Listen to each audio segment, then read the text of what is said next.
নাগরিক হিসেবে আপনার ব্যক্তিগত তথ্য কতটা নিরাপদ? সরকারের কাছে থাকা আপনার তথ্য যে যার তার কাছে চলে যায়নি, এরই বা কি নিশ্চয়তা? সরকারের গুরুত্বপূর্ণ দায়িত্বে থাকাদের তথ্য কি নিরাপদ? আখলাকুস সাফার রিপোর্টে দেখুন এসবের উত্তর মেলে কিনা। বের করতে পারি, ওনার কল লিস্টটা বের করতে পারি, কার সাথে কথা বলছে এসএমএস লিস্টটা বের করতে পারবো, ওনার ফোনের আইএমই ডাটা বের করতে পারবো, ওনার এই এনআইডি দিয়ে কতগুলো নাম্বার তোলা আছে এটা আমরা বের করতে পারবো। এটা কি যে কোনো ব্যক্তির? হ্যাঁ, যে কোনো ব্যক্তি। নাগরিকের এমন স্পর্শকাতর তথ্যের এক্সেস কি যার তার কাছে থাকতে পারে?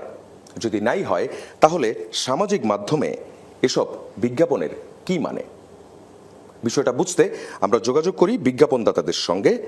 কোনো প্রতিষ্ঠান বা দোকান নয়, তারা কিন্তু কাজ করেন শুধু অনলাইনে।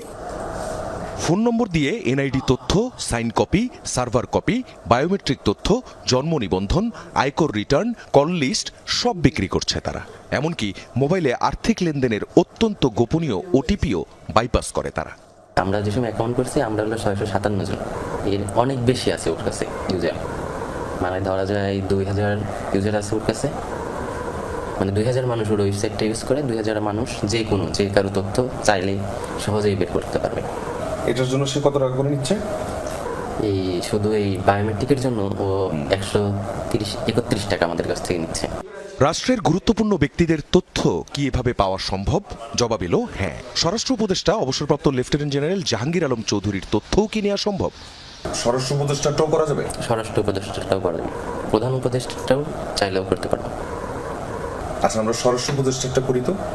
বিকাশে দেয়া হলো 131 টাকা। 5 মিনিট পর নাগরিকের তথ্য তো সিকিউর নয়, বরং স্বরাষ্ট্র উপদেষ্টার তথ্য সিকিউর নয় যা দেখা যাচ্ছে। এনআইডি নাম্বার আছে, নাম আছে, জন্ম তারিখ আছে, পিতামাতার নাম, স্ত্রীর নাম, জন্মস্থান, তার বর্তমান ঠিকানা, স্থায়ী ঠিকানা, মানে একটা জাতীয় পরিচয়পত্রের কার্ডে যা থাকে সবকিছু আছে। উপদেষ্টা কার কার সাথে ফোনে কথা বলেছেন তাও কি জানা সম্ভব? 1200 টাকা খরচের বিনিময়ে তাও পাওয়া গেল। নম্বর, কল ডিউরেশন, আইপি, আইএমইআই, এমনকি যেখান থেকে ফোন এসেছে বা গিয়েছে সে ঠিকানা সহ। মানে এগুলো সব করা হয়েছে এখানে? এখান থেকে করা হয়েছে। কতজনের?